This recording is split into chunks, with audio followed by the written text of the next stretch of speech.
Hello everyone, welcome back to another one of my YouTube videos. Today in this video we're going to be cleaning the fuel lines off the car. So by doing that I'm going to be connecting up a fuel pump and backfeeding, if you like, the fuel lines. So rather than pushing the fuel towards the car or towards the engine, I'll be pushing it back out through the lines, cleaning them.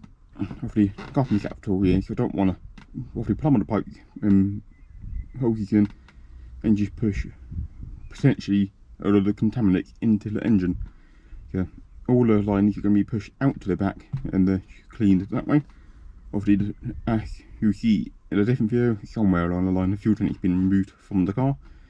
So I'm not going to be like returning the fuel into the fuel tank to come back through. So all the lines are disconnected from the tank and the engine, well, not engine yet, but so we're just going to flush them out of the car, flush them backwards into a container, and we'll see if there's anything dirty into them. But I don't think they're going to be that bad, if I'm honest.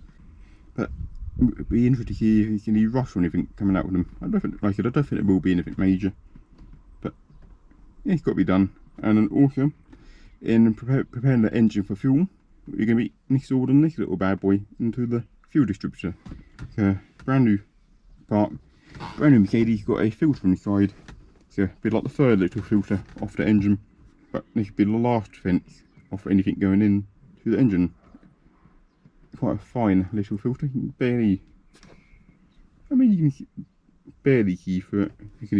You can only see like a little ring through it. But yeah, so that's the last defence off the car. That's the last ditch effort to stop anything from contaminating the engine inside. Right, anyway, let's get on with it. First thing first, we're going to take the air filter off, and then we're going to just back wash the lines, and then this should be the last thing we do. Well, actually may not be, but either way, let's get underneath the bonnet, which is already open. Fuel pump is already in the car. So the part we're going to be changing is that little one just here. That's the main fuel line in. That's what we're going undoing in a minute and getting it replaced. Obviously that comes out, goes back in, round and back down to the return line.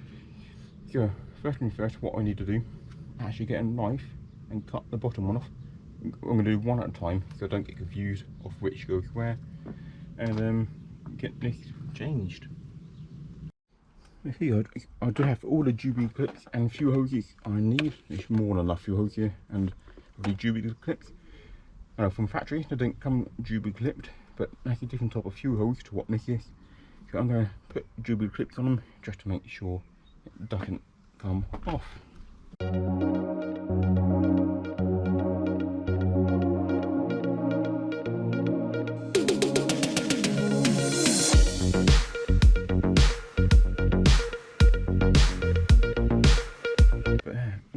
But if you can see too much, I don't know.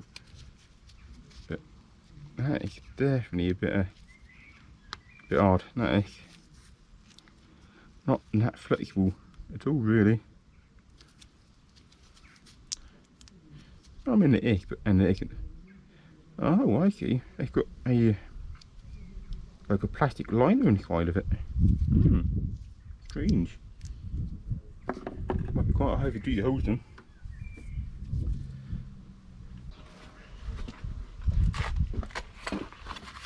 Okay, so let's talk it out.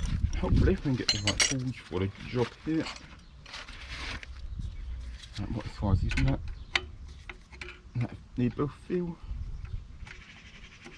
Actually 17. And actually 17. I've only got one 17.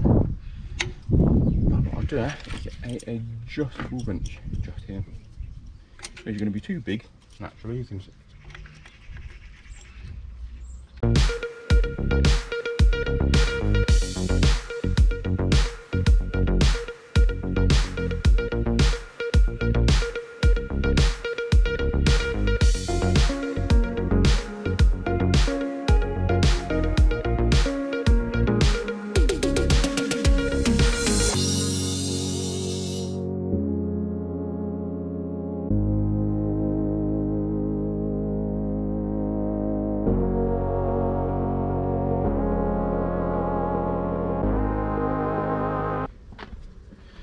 found a washer. Is it the same one? Oh, I think it is. I think they are exactly the same. Maybe a little bit thinner, possibly. No, it's not. Just look at that is the same. Yeah, that is exactly the same. That will do. And I put it together. Yeah, that'll do. That'll do. Put this in here.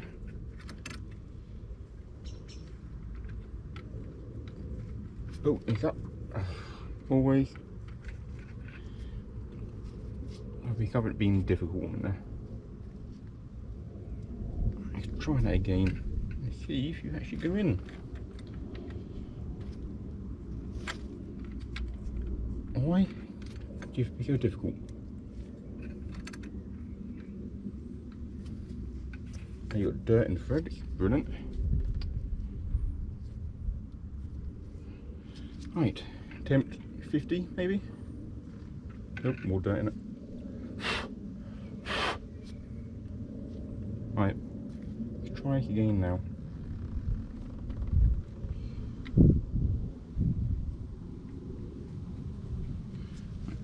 I've been using for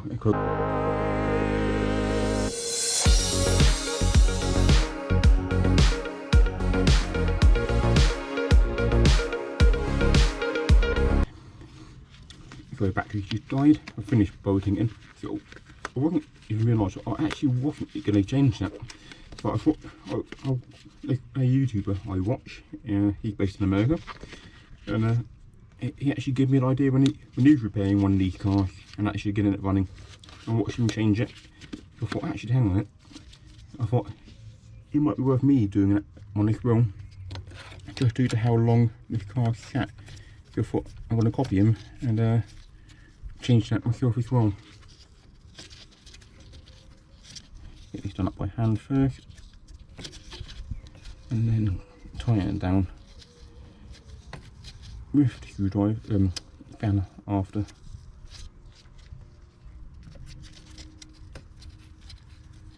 It's nearly on now.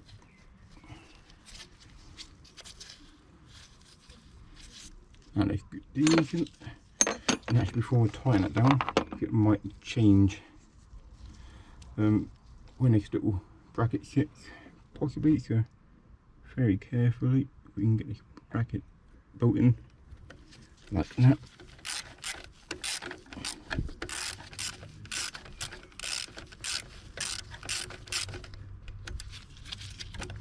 There we go, maybe. Yeah, I think I've got it. Maybe.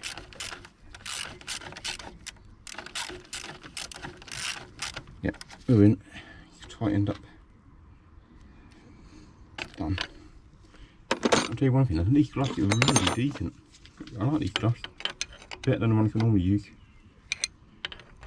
Okay, and let's tighten this up again. Go this way around, can we get on?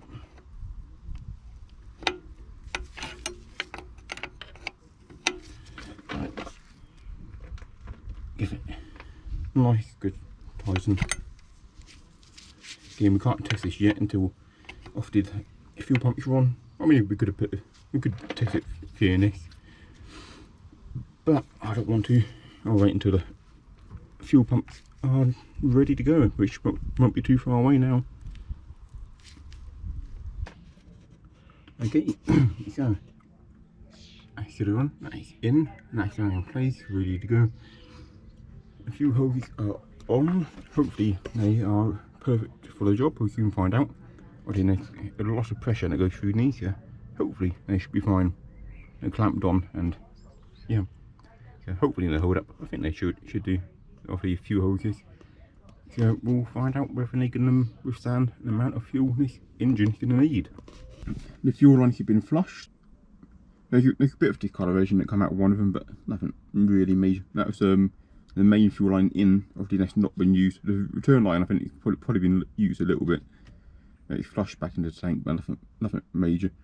But yeah, it's all looking. It's starting to look pretty new underneath the bonnet now. or hood, depending where you're from. But, oh, 3 parts are new underneath the bonnet, so, but more parts will be later on. So we'll get there. We'll get there in terms of how many parts are new underneath the bonnet. But I'm not sure when yet, because I've still got to get the brackets painted for the fuel pump brackets painted. Once they're painted and back to me, then it's pretty much put fuel in the tank, make sure there's no leaks.